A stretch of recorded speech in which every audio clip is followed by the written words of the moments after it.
তালহা ভাই এখন এনিমি মারার পরে এই ডায়লগটা মারে না যে আমি সিজন 2-র প্রো প্লেয়ার।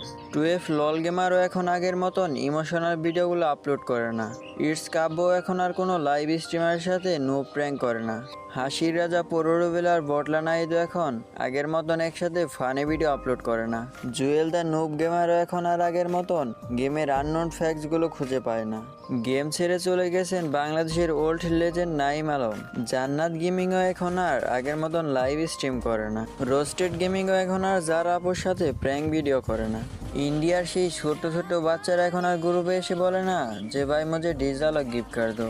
এখন আর কেউ একটা কাস্টমারের জন্য 7 দিন ওয়েট করে না। কেউ এখন আর রাত জেগে গিল্ডের গুলোরিগুলো ফুল করে না। কেন জানি না দিন দিন গেমটা আমাদের থেকে দূরে সরে যাচ্ছে। কোনো একদিন হয়তো আমিও গেমটাকে ছেড়ে দেব। মিস করব গেমের ভিতরে থাকা সেই ফ্রেন্ডদের যাদের সাথে রাত 2টা পর্যন্ত গেমটা খেলতাম।